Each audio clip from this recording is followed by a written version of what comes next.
အဲ့28ရက်နေ့12:50မိနစ်ငလျင်လှုပ်တဲ့အချိန်မှာတော့အဘကအဲ့လှိုင်ထဲမှာအလူငွေ9သိန်းလာလှူတဲ့တွေအလူငွေလက်ခံတဲ့အချိန်ဖြစ်ပါတယ်အဲ့လက်ခံတဲ့အချိန်မှာပဲဒီလျှက်စင်းမီးတွေပြတ်သွားတယ်ပြတ်သွားတဲ့အချိန်မှာငလျင်ကြီးကအတိုင်းဝုန်းဆိုမြည်ပြီးတော့ငလျင်လှုပ်လိုက်တဲ့အချိန်မှာအဘလည်းအဲ့ဒီမှာလဲပြီးတော့နော်အဲ့လေးဘက်ကြီးကိုအဲ့မှာနီးစပ်ရတိုင်လေးကိုတော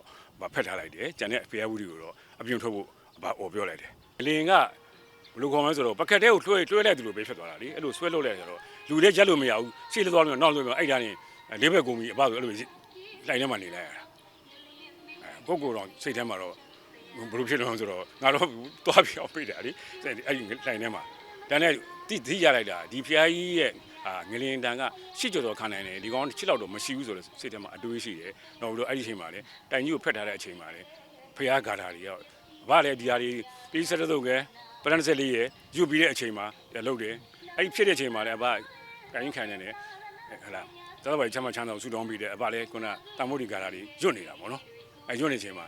ခိတ္တတွေရက်သွားတယ်20ကောင်လောက်ဖြစ်ရက်သွားတဲ့အချိန်မှာအဘရဲ့တပည့်2ယောက်ကဂျိုင်းဟန်ဆွဲပြီးတော့ခေါ်လိုက်တယ်အဘလည်းလေးဘက်ကုန်ပြီးတော့အပြင်ရောက်သွားတော့နော်ဟောကျမတို့ကိုယ်တိုင်ကြုံတွေ့ခဲ့ရပါတယ်နေ့လယ်12:50လောက်မှာကျမတို့အိမ်မှာရှိပါတယ်အိမ်မှာရှိနေတဲ့အချိန်မှာပထမငင်းငင်းလေးလှုပ်မှာအရန်နဲ့လှုပ်တဲ့အခါမှာကိုယ့်ရဲ့အသက်60ရှိပြီဒီတစ်ခါပဲကြုံမှုသေးတာဒီလောက်ငလျင်ကြီ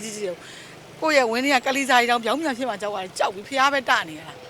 ချိန်မရွေးပေါ့နော်ကူတို့ဒီလိုကပ်ဘေးကြုံတာပေါ့ကြုံမှုသွားပြီကြောက်လဲကြောက်သွားပြီရန်နေပဲအဲ့တော့မပြောပြစေနဲ့တကယ်စိတ်လှုပ်ရှားဖွယ်ရဆိုပြန်ပြောလို့မကောင်းဘူးတအားဝမ်းနေရပါလေရှင်ဘာမှမရလိုက်ဘူးရှင်ဘာမှမရလိုက်ဘူးအခုအလုပ်သမားလေးတွေကအိမ်ဖြဲရင်းနဲ့ပစ္စည်းအတင်းဆွဲထုတ်ပေးလို့ဒါလေးပဲရတာရှင်လူထိခိုက်တာ2ယောက်ညီမလှုပ်တဲ့လူကခါယူကျိုးသွားတယ်ရှင်စတီးကြောင်တော့ထက်ပြီးလို့ကြားတယ်တဲ့တော့ရဒီတူမလေးကလည်းအုတ်ခဲတွေကြာပဲဒီလက်ကျိုးသွားတဲ့အတွက်ကြပတ်တီးစီးပေးရတယ်အခုဂရင်1000ရောက်နေရှင်ငလင်လှုပ်တော့ဦးဇင်းတို့ကစကမ်းပွဲတွင်းဖြစ်တာဖြစ်တဲ့အတွက်ငလင်လှုပ်တော့ဥပ္ပဓမ္မယုံကြီးနေရပြိုယောဂီဆောင်နေရပြိုဖြစ်တဲ့အတွက်အကုန်လုံးကတော့သွေးတန်တရရဲ့ယောဂီတွေကလည်းလူစုလူဝေးဖြစ်နေတဲ့အချိန်ကိုဦးဇင်းတို့ကြောင့်ပါတရားစကမ်းပွဲဆိုတော့ဟာသွေးတန်တရရဲ့နဲ့အကုန်လုံးဘာလို့ဘာကံမှမသိဦးဇင်းတို့ကိုယ်တိုင်တော့သွေးတွေပြက်ပြီးတော့အကုန်လုံးလိုက်ပြီးတော့အဲ့ဒီကိုလည်းကြောက်အောင်မှမသိတော့ဘူးယောဂီတွေတန်ရနေတဲ့ယောဂီတွေအတင်းဆွဲထူပွေ့ထူအဲ့လိုမျိုးပေါ့လေအလွန်မတမ်းမှကြောက်စရာထိတ်လန့်စရာကောင်းပါလေကိုရင်ကြီးတစ်ပါးတော့အဒီနီယမြင်နေမြင်ကွင်းတွေတွေးပြက်ပြီးတော့ကြောက်လုံးဆိုပြီးတော့အကြောင်းမနေနိုင်တော့ဘဲနဲ့သူမိဘအိမ်မှာပြန်ပြီးတော့သွားနေတာမျိုးအဲ့လောက်ပဲရှိပါတယ်ငလင်လောက်တဲ့အချိန်ကဦးဇင်းတို့ကြောင့်က9ရက်တရားစခန်းပွဲကြီးကျင်းပနေတဲ့အချိန်ပေါ့နော်အဲ့ဒီ9ရက်တရားစခန်းပွဲကြီးကျင်းပတဲ့အခါမှာ4ရက်မြောက်နေ့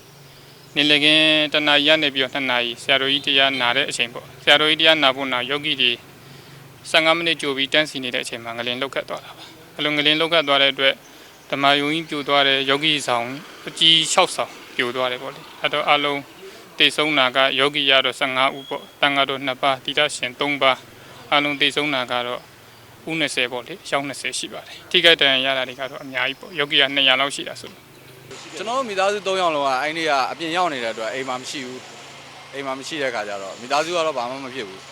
ပစ္စည်းကတော့အဲ့ဒီနေ့တွေကစပြီးတော့ကျွန်တော်အဝတ်တတဲကိုတခုပဲဘာမှပြန်မရဘူးကျမအခန်းအောက်ဆုံးတက်ပေါ့နော်အဲ့တော့ရုံသွားနေတဲ့အချိန်မှာဖြစ်သွားတာပေါ့နေကင်း12:50မှာလှုပ်သွားတဲ့ငရင်ပေါ့နော်ရုံသွားတဲ့အချိန်မှာဖြစ်တော့အောက်ထပ်တစ်ထပ်လုံးကတော့မြေကြီးတဲကိုပြီးပြီးတော့ကျွံဝင်သွားတာပေါ့နော်အဲ့လိုဖြစ်သွားတာပေါ့အိမ်ပစ္စည်းကတော့ဘာတစ်ခုမှမရအောင်နောက်လက်ဝတ်လက်စားပေါ့နော်ရွှေတယ်နောက်အရေးကြီးစာရွက်စာတမ်းမှတ်ပုံတင်အဲ့လိုမျိုးဘန်ကတ်လေးတွေပေါ့နော်အဲ့ဒါတွေအကုန်ပါသွားတယ်ပေါ့အိမ်ပစ္စည်းတွေကတော့အကုန်ပေါ့ဘာတစ်ခုမှမရအောင်ဘလုံးကားရင်းနဲ့ပို့ပြီးပြန်လာတဲ့အချိန်မှာအိမ်နေရာလည်းပြုံနေတာတွေ့ရပါဘောနော်။သမီးတို့အခုနေတဲ့တိုက်ကလေး4000ကျော်ဆိုတော့အောက်ထပ်တစ်ထပ်လုံးက3ထပ်လုံးကပြီးချလိုက်တာရှင်။အဲ့ချိန်မှာဗာလဲသမီးကအလဲခန်းထဲရောက်နေအောင်အလဲခန်းထဲကနေငလင်လောက်တာမျက်နှာချက်ကအရန်လောက်လာလို့ပြေးထွက်လာတဲ့အချိန်မှာနှစ်ဖူးကိုခဲမှန်ပြီးတော့မေ့လဲသွားတယ်။သမီးလဲနိုးလာလဲကြတော့လေအိမ်တကားရဲ့အပေါက်ဝမှာပေါ့နော်ခြေဖက်နဲ့ချွတ်တဲ့နေရာမှာသမီးကပိတ်မိနေတာခြေထောက်ကလုံးဝအောက်ပိုင်းနှစ်ဖက်ရဲ့လုံးဝလေအပေါ်3တက်လုံးကဖိချလိုက်တော့လုံးဝလှုပ်လို့မရဘူးဖြစ်နေအဲ့ချိန်မှာကယ်ဆယ်ရေးတွေကို9နိုင်ခွဲကြော်လောက်ဆောက်လိုက်ရရဲ့ရှင်ကယ်ဆယ်ရေးမလာခင်ဘေးနားတိုက်ကဦးလေးကြီးကဝိုင်းကူပေးအပေါ်3တက်ကိုလေတန်တွင်နဲ့ဖောက်ပြီးတော့ညီမ6တစ်ဖက်ကိုထုတ်ပေးရပါတော့6တစ်ဖက်ကအဲ့ဒါထုတ်လို့မရသေးဘူးနောက်တစ်ဖက်ကကြံနောက်တစ်ဖက်ကလုံးဝကြောက်တုံးနေနဲ့ပြီးနေအဲ့ချိန်မှာကယ်ဆယ်ရေးတွေစစ်သားအယောက်50လောက်လာပြီးတော့ညီမကယ်ပြီးတော့9နိုင်ခွဲကြော်လောက်မှထုတ်လို့ရပါပါရှင်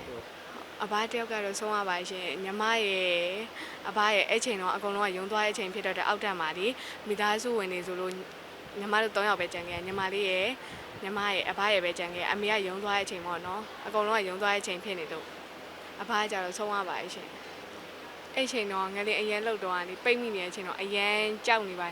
အသားကြီးလည်းတစ်စက်စက်တုံနေပြီးကိုပြန်မထွက်လာနိုင်တော့ဘူးလို့ထင်တာပေါ့နော်။ဘာလို့ဆိုတော့ကဲဆယ်ရေးရတယ်နေရအနှံ့မှာဆိုတော့မတောက်ခံနိုင်ဘူးထင်တယ်။နောက်ဆုံးတော့ခြေထောက်တွေကအစခြေထောက်တောင်ဖျက်ရမယ်လို့ထင်ခဲ့။အခုကကြတော့စတီးရိုးချောင်းမဲ့ထည့်ထားအဲ့ဒီနေရာတော့ကျွန်တော်သမီး2ယောက်ရှိရလေအမျိုးသမီးရဲ့သမီး2ယောက်ကရှိတော့သမီး2ယောက်ကထမင်းစားနေတဲ့အချိန်ပေါ့သူ့အမေကထမင်းကျွေးနေတာကျွေးနေတော့အဲ့လိုပေါ့ဟိုးနဲ့လှုပ်လိုက်တာပေါ့လှုပ်လိုက်တော့ကလေးတွေကလည်းငိုပေါ့ပြေးဆိုသူတို့ကတော့အမေစီမပြေးပဲနဲ့အဖေစီပြေးလာတာပေါ့အဲ့ဒီအချိန်မှာကျွန်တော်ကဒီကလေး2ယောက်ကိုဖတ်ပြီးတော့ဒီတိုင်ရှည်လေးမှာဒါလေးဝစ်နေရတာပေါ့အပေါ်လည်းကြည့်ရသေးတယ်ပေါ့ကိုကလေးကဘယ်လိုအပ်နေလားပါညာကြည့်ရသေးတယ်ပြေးကြံလည်းမရှိတော့ဘူးလေပြေးကြံမရှိတော့ကိုကလေးကြည့်တော့ကိုကလေးကခိုင်မာရဆိုဒီနားလေးမှာပဲဝစ်နေလိုက်တယ်ဝစ်ပြီးမှငြိမ်တော့မှဟိုဘက်ကိုထွက်ပြေးတော့တာအဲ့နေကမဟုတ်ဘူးဈေးဝယ်ရတော့မရှိသေးဘူးဗျဈေးဝယ်ရတော့မရှိသေးဘူးပေါ့ဒီလိုပေါ့ကျွန်တော်ဒီဘက်တန်းနေဆိုလဲအများကြီးပဲလေလှုပ်အကုန်လုံးဝိုးနဲ့ပြိုကြတော့တိတ်လည်းမကြည့်နိုင်ဘူးပေါ့နော်ကိုယ့်ဟာနဲ့ကိုယ်ပဲလုံနိုင်တာပေါ့နော်ရှားကိုလည်းမကြည့်နိုင်ကိုပဲဒီကဝစ်ပြီးလှုပ်နေတဲ့အချိန်ကိုပဲဒီဘက်ကိုထွက်ပြေးကြအဲ့ထက်မှလူတွေအများကြီးပေါ့ဒီထဲမှာအဲ့လိုလေးပဲရှိကြတယ်ဈေးဝယ်တွေကအဲ့အချိန်မှာမရှိဘူးကျွန်တော်ကတော့နည်းနည်းလေးနောက်ကျပြီးမှရောက်တဲ့အတွက်ကြောင့်မြင်လိုက်တွေ့လိုက်တဲ့အခါမှာတော့လူတွေကတော့တော်တော်လေးယုံရင်းအဆန်ကန်နဲ့အကြောက်တရားတွေနဲ့ပြေးလွှားနေကြတယ်ကျွန်တော်တို့လည်းစိုက်မဖွင့်သေးတဲ့အတွက်ကြောင့်တိတ်မဖြစ်ဘူးဒါပေမဲ့တခြားတို့အေးတဲ့တွေကတော့ပကံခွက်ရောက်တွေတော်တော်လေးကိုကွဲကြပါတယ်အခုကျတော့ဒီဘေးနာကုံကြောက်ဆိုင်တွေတို့တခြားဆိုင်တွေမှာတော့တော်တော်လေးကိုပလင်းတွေပါညာပေါ့တော်တော်လေးကိုကွဲကြပါတယ်ပျက်စီးကြပါတယ်ငလင်လောက်တဲ့ချိန်မှာညီမကဒီအလုတ်ရဲ့ရုံးရဲ့အပေါ်ထက်မှာတယောက်တည်းကျန်ခဲ့ရဆိုတော့တော်တော်ကြီးတော့လန့်ပြီးတော့ကြောက်တယ်ရှင်ဟုတ်အောက်လဲဆင်းလို့မရတဲ့အနေထားမှာဆိုတော့ပြိုကျမလားဆိုတဲ့ခံစားချက်မျိုးပေါ့အရင် shock ဖြစ်သွားတယ်ပေါ့နော်အရင် shock ဖြစ်သွားတဲ့အနေအထားမျိုးပါရှင်ဟုတ်ကျမကတော့သူများအိမ်ဝိုင်းထဲမှာအိမ်ငှားနေရဆိုတော့လေအိမ်ကုတ်ကလေးနဲ့နေရဆိုတော့ထိခိုက်မများဘူးညီမလေးတို့ဘာလို့ဆိုရင်တော့တိုက်တွေပါလေအကုန်လုံးပြိုပြီးတာအဲ့လိုပြိုပြီးတယ်ဆိုလူတော့အပြီးဘူးပေါ့နော်ပစ္စည်းတွေအကုန်ပြီးသွားတာကျန်တဲ့သူတွေကတော့ကျမအဲ့လိုနေသေးတော့မနှံ့ဘူးအဲ့လိုကိုယ့်မျက်စိတွေ့မှာဆိုတော့ဒီတိုက်ကြီးပြိုတာပဲအဲ့ဒါပဲမြင်ဘူးလေပြင်မနာတော့ကျမရောက်ခဲ့တယ်ပြင်မနာတွေပြိုတာအဲ့လိုပဲတွေ့ရတယ်ဟုတ်ဆိုင်ဖွင့်နေတဲ့အချိန်ပဲဖြစ်သွားတာဒါပေမဲ့စီကူးတွေပါမတရားတွေတော့ကန်းကောင်းသွားတာကျွန်တော်ဥဝေပမာပဲထိုင်နေတာဆိုတော့ဥဝေကတော့အဲ့လိုရင်းနေတာပေါ့ဥဝေကဟိုဘက်ဒီပဲအဲ့လိုမျိုးရင်းနေတာဟောတော့2မိနစ်လောက်တော့ကြာမှထင်တာပဲကျွန်တော်ဥဝေကတော့ဘာမှမထိခိုက်ငရင်တုံးကတော့ဘယ်လိုဖြစ်ခဲ့လဲဆိုတော့တော်တော်လေးဟိုလေလှုပ်လျှက်တစ်ပြက်လှုပ်တဲ့အခါကျတော့ကျွန်တော်တို့ကြောက်လဲကြောက်ပါတယ်ပေါ့နော်ပြင်းလွှားရင်းနဲ့အဲ့လိုအဆောင်ပြူတွေမှာလွတ်ရအောင်မနေလဲကျွန်တော်တို့ယုံထွက်ရပါတယ်နော်လှုပ်တဲ့အခါကျတော့ကြောက်တယ်လန့်တယ်ပြီးတယ်လွှားတယ်ပေါ့ကွယ်နော်အဲ့လိုငလင်တာကတော့ကျမတို့ကကျူးကျော်ဆိုတဲ့အတွက်လေခံတိတ်မထီဘူး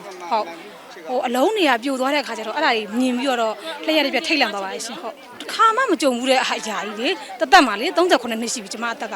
မကြုံဘူးတဲ့ခါကျတော့ရန်တော့လန့်သွားတယ်ပြီးတော့သားသမီးတွေအတွက်လည်းရန်ဆိုးရင်သွားတယ်ဆရာဟုတ်ကဲ့အဲ့ဒါတော့ရှိပါတယ်ကျမကအသက်53နှစ်ရှိပါပြီတခါမှဒီလိုမျိုးမကြုံတွေ့ရပါဘူးအခုလိုမျိုးဖြစ်တာတအားကြောက်သွားပါတယ်ဒါပေမဲ့ကျမမိသားစုတွေအကုန်လုံးဘာမှမဖြစ်တဲ့အတွက်ကျမတမျိုးတော့စိတ်ချမ်းသာတယ်ကြံနေတာဘာမှမလုပ်ဘူးအခုလက်ရှိမှာပြောမှဆိုကျမတို့သမင်းစားနေရဖို့အရေးကြီးပါတယ်ကျွန်တော်တို့ကအဲ့တိုက်ခန်းထဲမှာမိလိုက်တဲ့အတွက်